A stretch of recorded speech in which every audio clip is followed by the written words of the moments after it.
Hey everybody, welcome to an extremely low effort edition of No. Yeah, so I did a community tab poll like a week or so ago to see how many people had ever seen or even heard of the YouTube shorts that I'd done over the past like 4 years for Arodjun, my Arodjun 101 shorts, because I kind of wanted to do some more.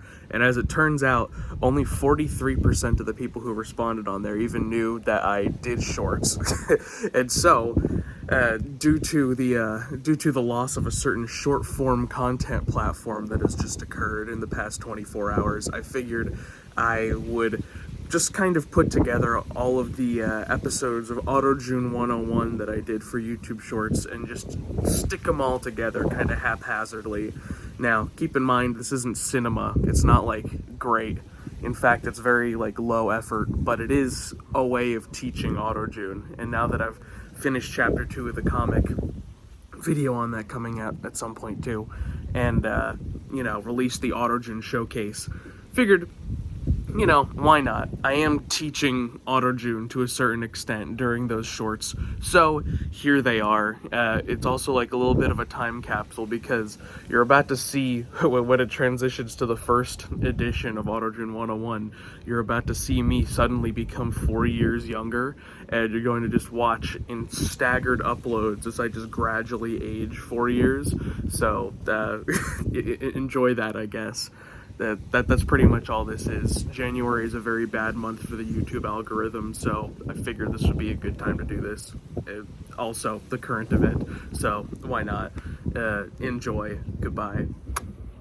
Hey everybody, welcome to In this short series, I'm going to be showing you the basics of the Arodjun language and how you can learn to speak it.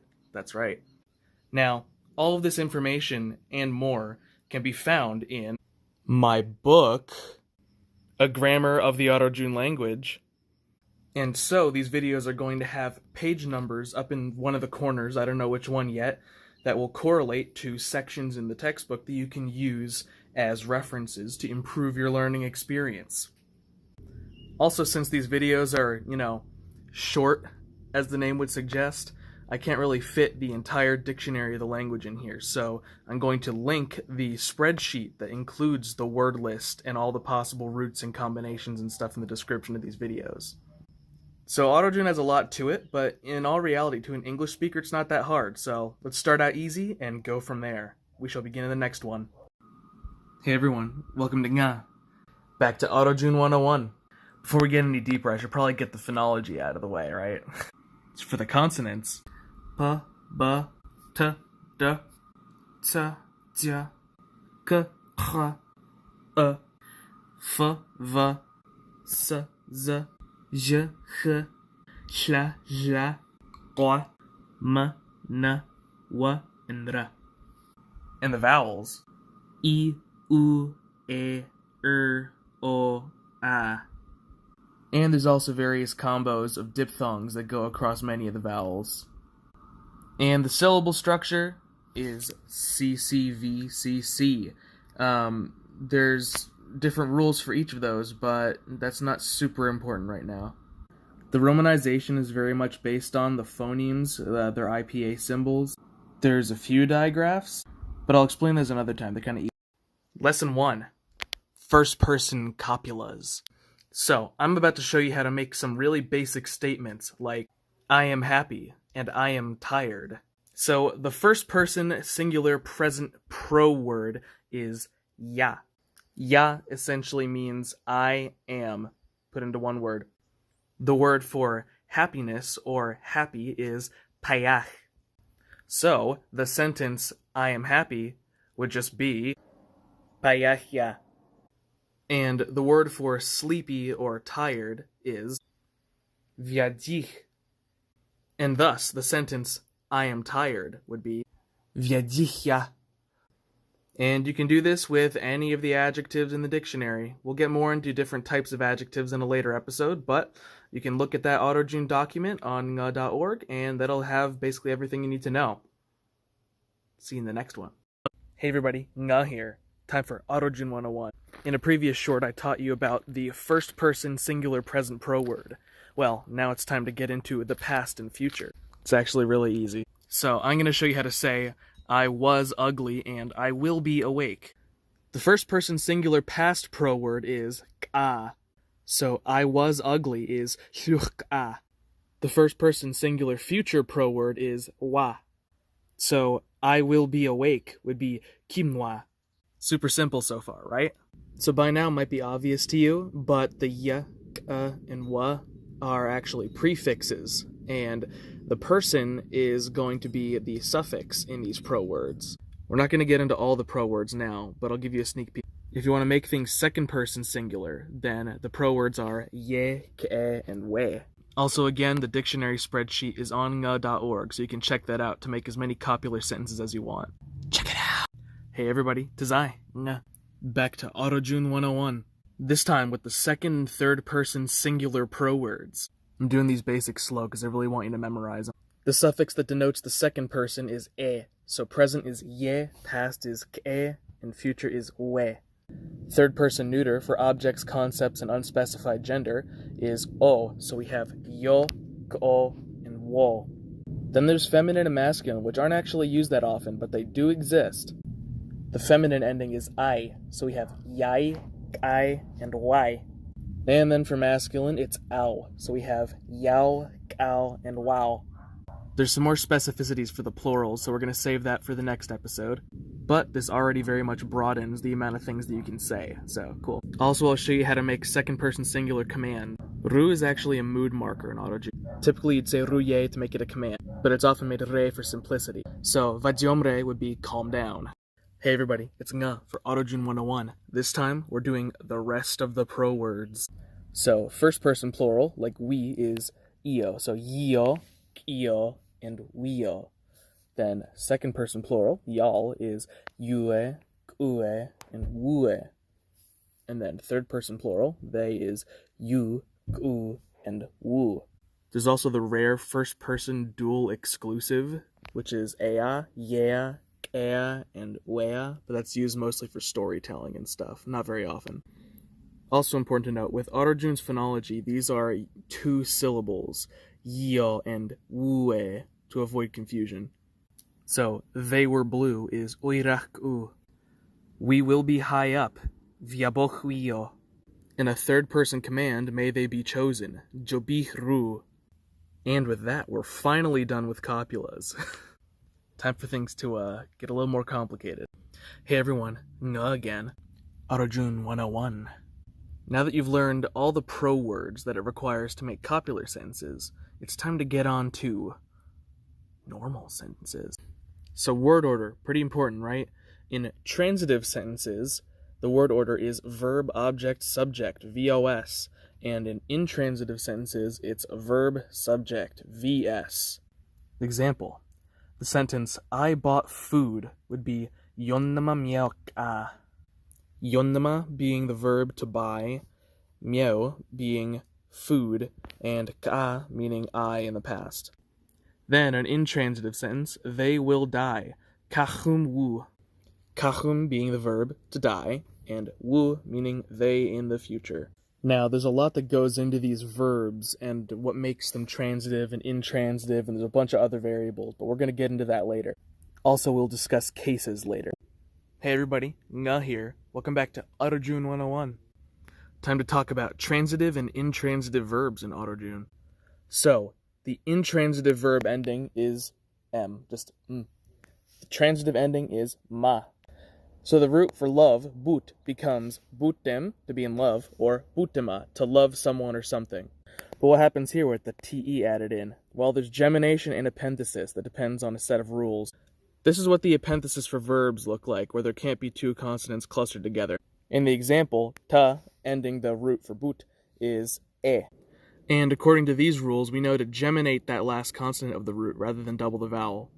So kach becomes kachuma, mate becomes meitama, koko becomes kokoma, kon becomes konama, and there's also a bunch of irregulars, like miai becoming miaim and miamma, and kiuni becoming kunim and kunima. And there's more. Hey everyone, Arodjun 101. It totally hasn't been a year. It's time to talk about adjectives. First of all, they go after the nouns most of the time. Then after that, there's 3 ways of saying the verbs. First, there's the prefix jo with the h that comes at the end. That's a universal trait of all 3. The jo adjective is for innate, permanent, or ongoing conditions. So you have the root word tet, which means red. Jotetu means red, permanently. Then there's the via adjective, which is something that's gone through a process. It's been made a certain way, a process that's been completed. It's just transformed into what it is now. So thus you have viatetu, means like reddened. And then there's the third form, the emphatic form. No prefix, it's for emphasizing. It can occasionally go in front of the noun, and it's also used for copulas. Thus, detu. There's a regular... Hey there, Arodjun 101. Time to talk about ja and via. In the last short, we talked about adjectives and their prefixes jo and via. Well, when you make it ja and via, they can be their own standalone particles. You put these guys at the beginning of a clause before the verb. Ja makes a verb continuous or gerundative. So if you take the verb rajem, which means to run, and say ja rajem yo, you're saying it is running, he is running, etc. Via causes its associated verb to be perfective or passive, just marking that the action is completed. So via rajem ku means they had run. It's over. It's pretty simple. You'll see this all over the place in the comic. Ja and via also have some special properties where they can become the prefix on a noun, and it has some certain effects. But we'll talk about that more later. You can see it on the screen. But yeah, see you next time. Hey everyone, Arodjun 101. Today we're talking about adverbs. This should be pretty quick. Adverbs in Arodjun can precede or follow the verb or adjective that they're associated with, but they must be adjacent to their parent word, and it follows a similar kind of social hierarchy where if you're emphasizing the adverb, you're more likely to put it before its associated verb or adjective. If it's less important, then you're going to put it after more of the time. For adverbs, there's the prefix fe with the suffix ch. But if the root begins with a vowel, like in our example, then it's just f. So the root ar, which relates to completeness, as an adverb would be farch. So the sentence, she completely drained the cup, would be farch nebema paticham k'ai. Then an example with 2 adverbs. She completely drained the worryingly blue cup, would be fiarch nebema paticham jobonar fios pech k'ai. And many more. Hey everyone. Arodjun 101. Today we are not talking about negation. Just kidding. Negation in Arodjun is all about this particle, he. First take a positive sentence like ja buhlam yo, which means it's raining. Slap he at the end of the pro word and you got ja buhlam yo he, which means it's not raining. You could also say he buhlam yo, but that has kind of the connotation of yes, it is in the state of not raining right now. You could also do both and say hi buhlam yohi, which means no, it's really not raining. Double negatives do not cancel out. They just make it more negative. There's a couple types of negation for nouns. With the he suffix, you could say miao, which is food. You can make miaohi, which means not food. Then there's the k prefix. Kmiao means a non-food. Then there's the opposite prefix t. So tmiao is the opposite of food. This won't happen much, but you can also negate adjectives and adverbs by putting he either in front or after. Hey everyone, Arodjun 101. I command us to talk about conditionals, maybe.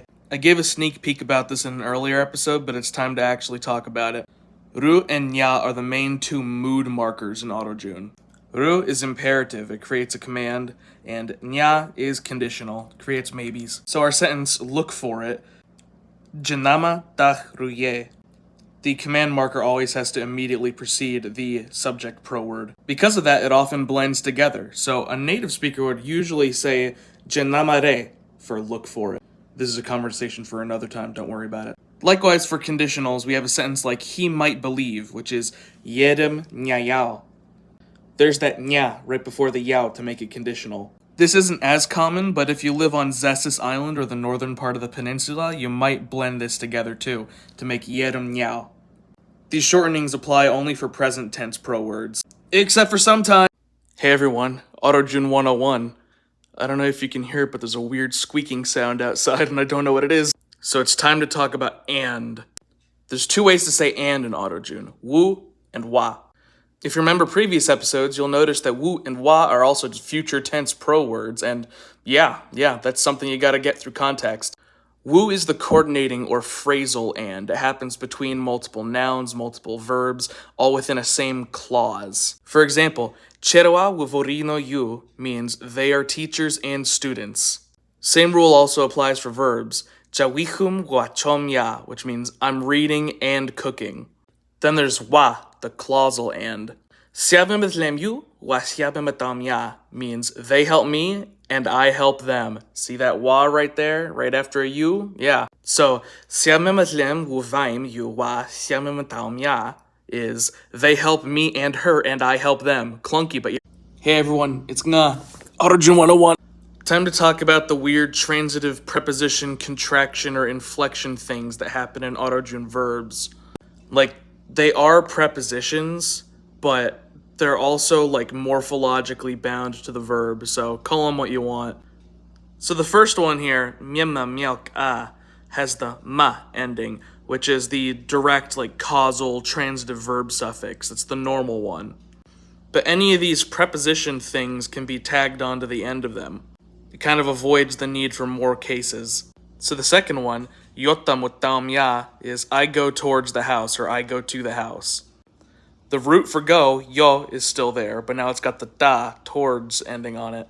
Kametem yu klachichamya means I wait at the shop. And yotcha vaichbewe means you will go with her. Seems simple, but again, all those prepositions can be words on their own and noun phrases, oh boy! Hey everybody, welcome to Nga. Arodjun 101? Hey, noun cases, yeah. You don't see noun cases too often in Arodjun, but there are 5 noun cases with 4 distinct inflections that you can see right here. The pronouns are very irregular, so you could check that out on nga.org or in the book. But for all other nouns, you have ka for the nominative or reflexive suffix, bois or voi for the genitive or possessive suffixes, mo for dative, and pe for accusative, asterisk. You don't see pe very often. It's only used on accusative nouns to clarify really complicated clauses with lots of nouns or multiple cases. Like this one down here. Here's a sentence with every case. Or mother wants to give you grandma's food. Hello all. Tis nga. Arodjun 101. Articles in Arodjun are suffixed onto nouns when needed, aka the default is no article. Like chatichal is face. It could be a face, the face, whatever. But when you want to start emphasizing and getting more specific, we got a few options here. Ma is the most common non-demonstrative article, and it means the or the only, or the specific one that I'm referring to. So like, tiamyam is the tadpole. Je, remember in Arodjun, G is pronounced je. Je is very indefinite. So Vmenchau would be river, and Vmenchauj is a river, or some river, any river. Then you have the demonstratives. Chłopauk with a k means this group, and vevawach means those mouths. And morphologically, he is one too. Hey, nga here. Arodjun 101. Time for the final piece of the puzzle as to how Arodjun nouns work. So there's countable and uncountable nouns, which I also call physical and non-physical in the book. Don't ask me why.